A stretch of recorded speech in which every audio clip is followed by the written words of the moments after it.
Massage therapists, are you looking to enhance your skills and improve your practice? Here's your chance. The American Massage Conference is back. This 3-day event will be at Disney Springs in Orlando, May 16th to 18th, and kicks off with Free Friday, which is open to everyone. The weekend has over 20 educators offering approved continuing education and a tribute to the late, great Eric Dalton, as well as nightly cocktail receptions to network and unwind. Head over to massagetherapymedia.com/conferences to secure your pass and join us in connecting therapists globally. Anatomy Trains is thrilled to invite you to our 2025 summer program on the coast of Maine, featuring courses for both manual therapists and movement professionals. Instructors include Tom Myers, Till Luka, Wojtek Satskovsky, and Sharon Wheeler. Come for the world-class education and stay for a vacation on one of the most beautiful coastlines in the country. Visit anatomytrains.com for details.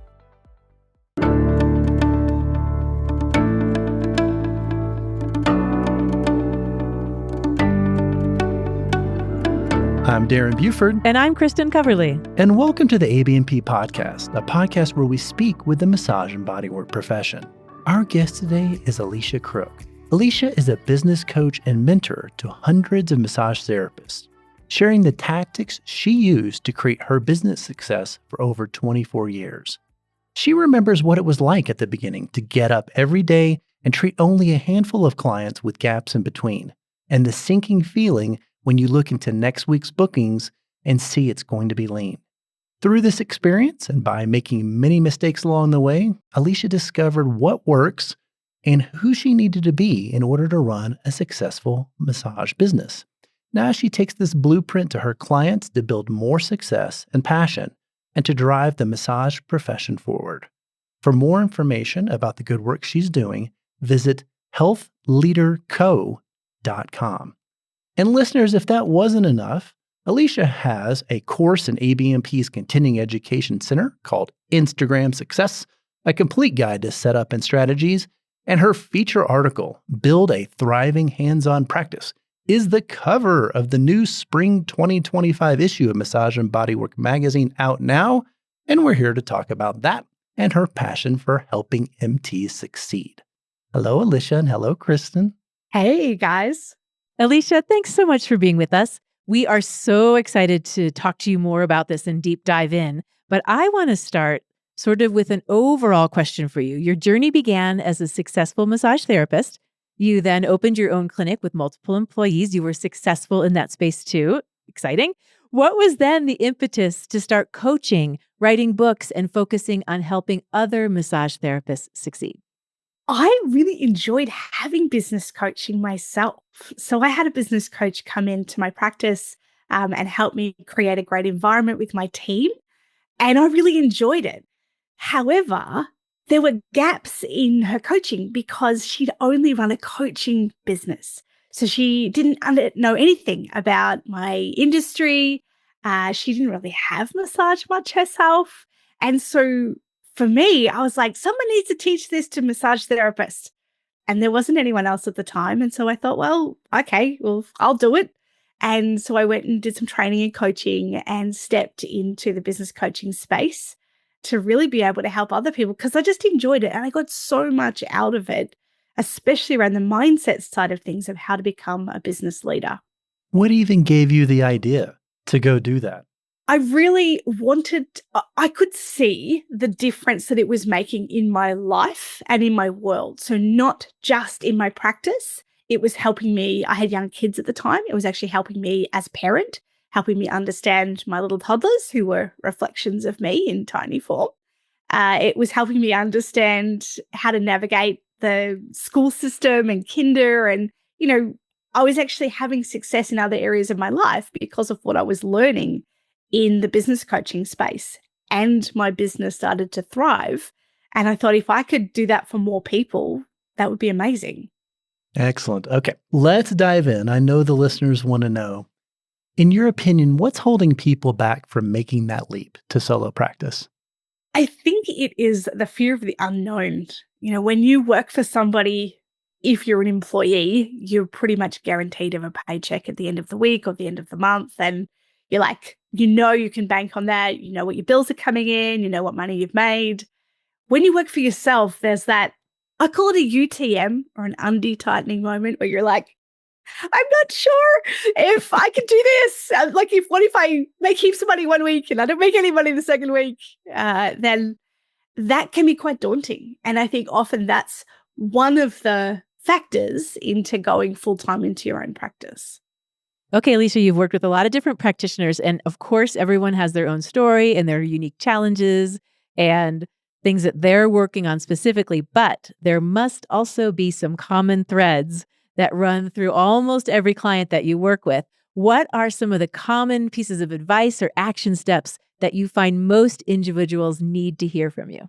I think the first thing is about getting really clear on where you want to go, getting clear on that outcome. And that is setting goals. It is about goal setting. However, when we're clear on our outcome, it helps us to know what actions we need to take along the way. So that's probably the first thing. We need the vision. We need to be able to go, this is where I'm going, and get really clear on that. So if I want to become a full-time in my own business, if that's the goal, what are some of the smaller checkpoints along the way?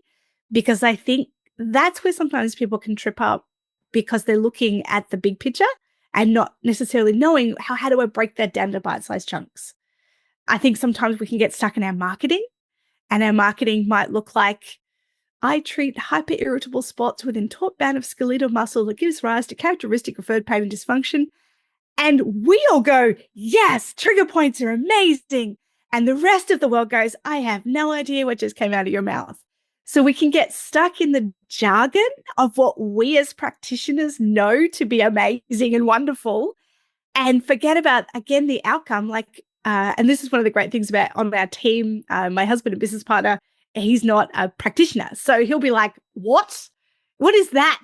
I don't even know what that is. We had to teach him about fascia and psoas and all these different injuries. And he was like, you talk about Facebook ads, like your shoulder and or your ankle. And we're like, yeah, you could go better. You could do better than that. Let's go deeper. Let's teach you what some of these actual muscles are.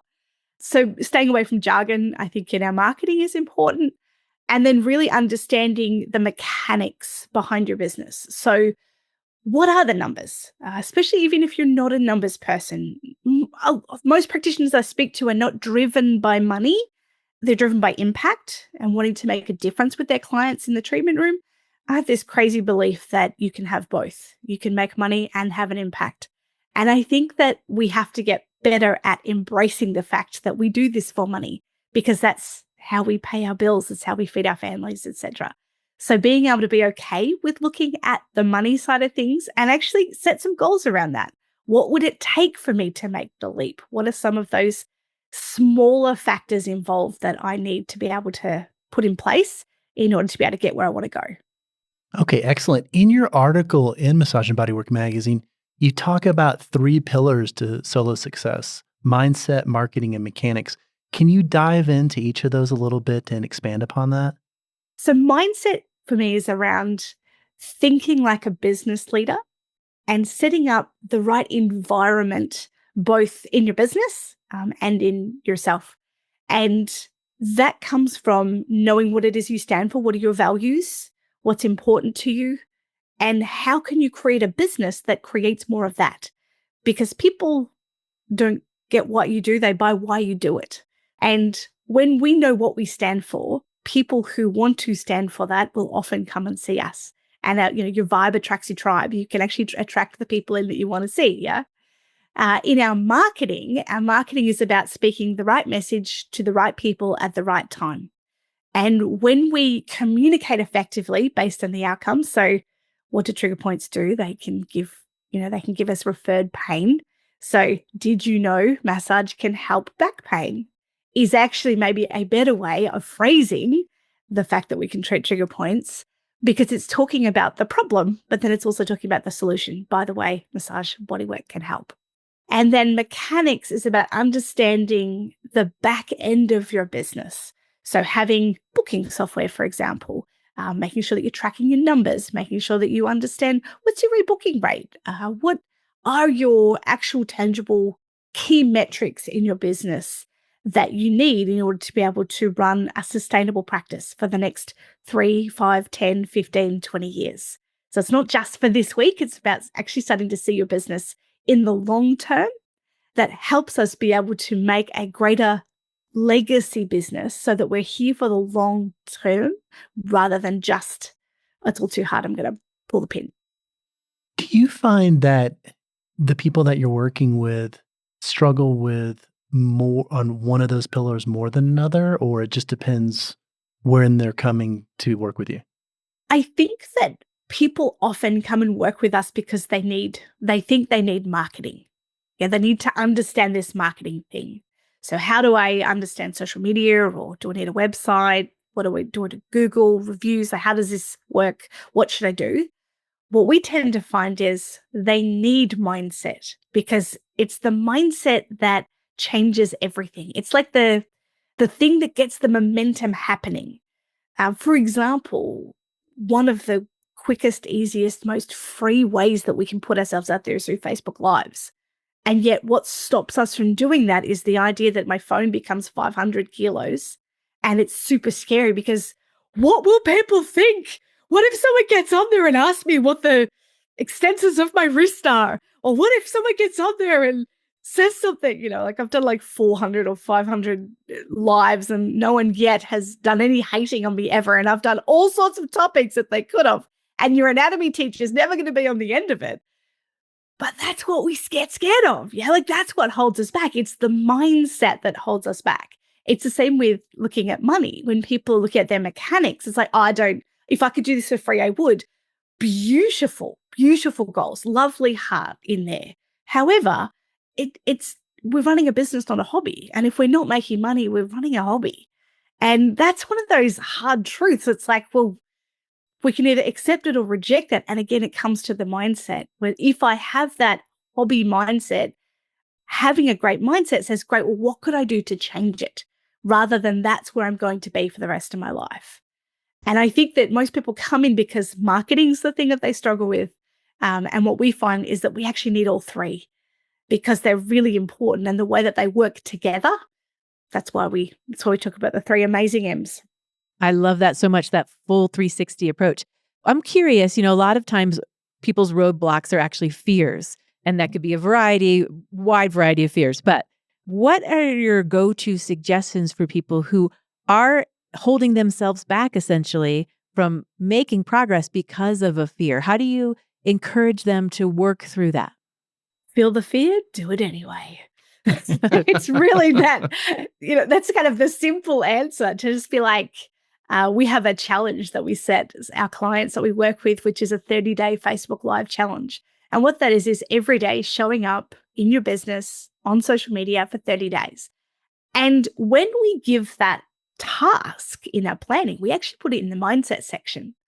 And the first few brave souls that actually did this, that went, yeah, all right, I mean, we modeled it first and found it worked, and it was great because it builds consistency. Yeah, like you have to, it actually helps you get over the fear of, what am I going to say? I'm going to turn the live on and be like a baby bird, just my mouth is open going, like, I don't know what I'm going to say. And what if I say something stupid? And it's like, great thing about a live is you can just delete it if you drop your phone or drop an F-bomb or drop something. You can easily fix that.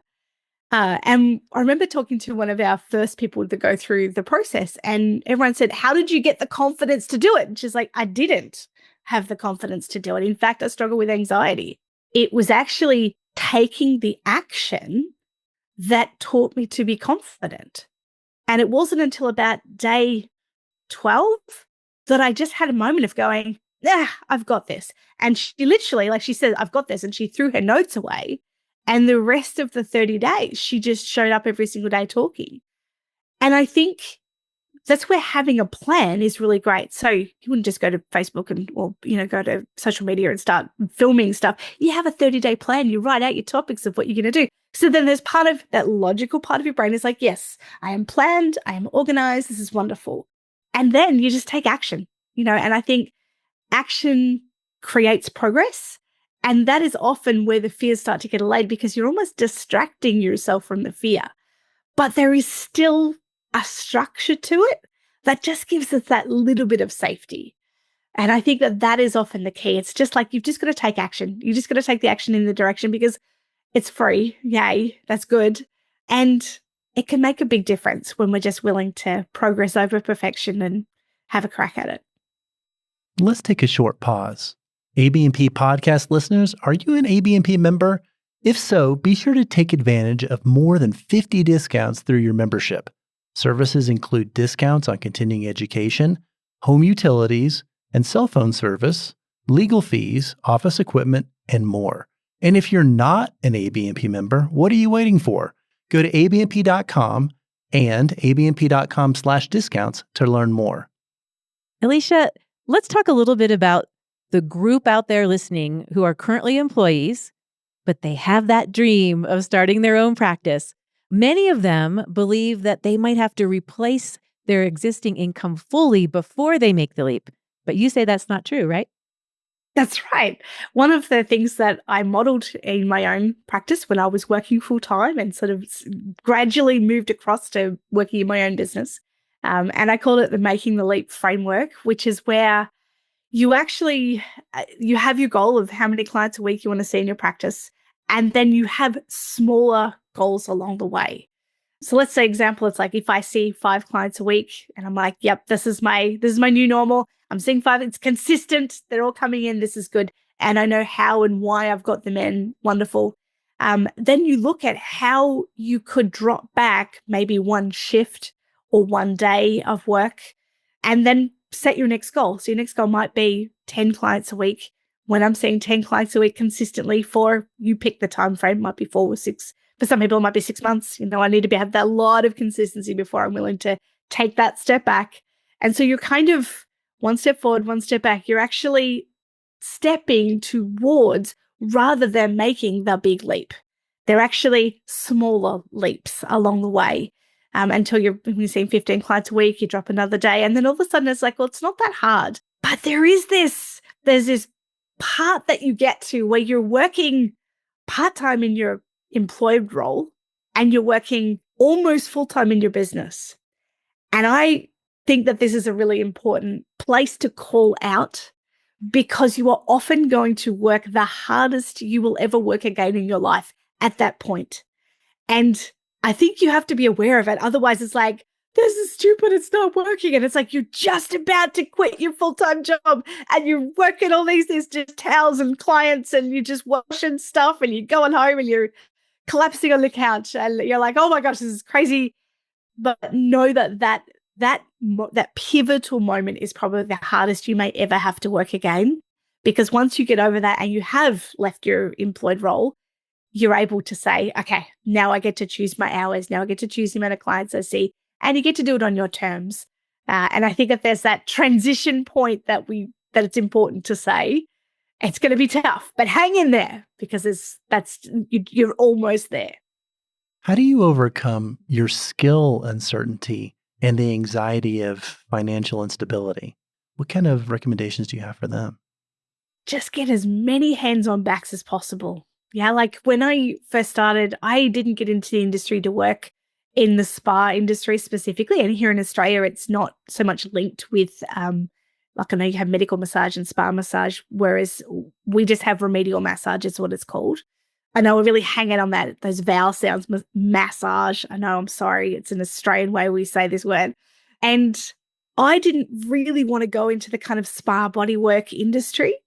However, I used to drive 2 hours to get to the place where I worked in Daylesford, which is a renowned place locally here in Australia. And I would work 10 a.m. till 8 p.m. And we would just see 45-minute treatments, one after the other, in a dual room. So there were 2 body workers, 2 people. Now, that for me was brilliant because every weekend, Saturday and Sunday, my whole days were filled with just hands on backs. It was not heart-centered, where I wanted to be, the kind of impact I wanted. It was none of that. It was literally just experience. And then in contrast, I would work at the footy club on the weekend with AFL football. And that's like mud, sweat, hairy dudes. Like it's the complete opposite of the lovely spa. And you never know what you're going to experience in those rooms. And so again, it was just for experience. And I only did that for 1 year. That was really all it was. It was just 1 year I was getting sports experience. I was getting experience as just hands-on backs, one after the other, to get my timings down. I think at the start, my first massage was like 2.5 hours because I couldn't possibly fit everything into the 60 minutes. And, after like 6 months of, just like the factory backs of every 45 minutes, there's a new person coming in with a 15-minute break and all that kind of stuff. It was easy to sort of get those timings down. And I think it also just gives you that consistency while you're learning your craft. And I often say, like, the first couple of years, if you're not wildly driven to have to work for yourself, go and get experience, because you learn a bunch of stuff that is incredible and what you will never do again. That contrast learning can be just as powerful as your actual hands-on experience. What do you love about your managers? What don't you love about your managers? What practices does this clinic have that you think are wonderful? And what practices might you do differently next time? Like, you learn loads and loads of things along the way. And I actually think being employed, is a great way to get that hands-on experience and work for a couple of people if you need to just really get that hands-on experience. Elicia, you've worked with so many practitioners, and so you have 1,000 stories that you could share with us today. But please pick one if you can and share a story, a case study with our audience of someone who you've worked with that really was able to make a big change, a big shift towards what they really wanted to do with their practice. I think a case study that comes to mind is a beautiful client. Actually, it's the Facebook Live client. She was doing FIFO, so fly in, fly out, and she was working on a mine site where she was heading up the wellbeing program. So not so much using her massage skills, but using her PT skills to look after people in the mines in their wellbeing program. And she lived in a whole different state. And so she would work 10 days on, 7 days off, 10 days on, 7 days off. And so it was really hard for her to build up the consistency because she was gone for 10 days and then she'd be back and need a bit of a break in between some of that time, some of the days of travel and different time zones and that kind of stuff. So she did the same thing. She set a goal of, I want to be seeing this many clients, by then I need this much of my savings so that I can make the leap. And to her credit, she did that. She worked towards it. Probably took her 6 months to get the momentum up to be able to leave that job and go full time. What I love about her story now is that several years on, she now has the license and contracts to provide massage on the mines in 4 different mine sites here in Australia. So she's actually just taken everything she's learnt and she has implemented in the most unbelievable way to where now she lives and works and breathes in her space where she's from, where she's based. And then she also has staff working for her on different mine sites away where she's won the contract to be able to provide that service, because we have a whole community of people that come into the mines, work there 12 days on or 11 days on, etc., before they fly home and need treatment and need care and being looked after. And so she's part of the wellbeing program now in terms of being able to take that. And I just love, again, it was about the action she took. She set her goal very, very, very clear on the goal that she wanted. And it's quite an unusual skill set. Like it's not something we hear a lot of, and it's quite unique here, even in Australia.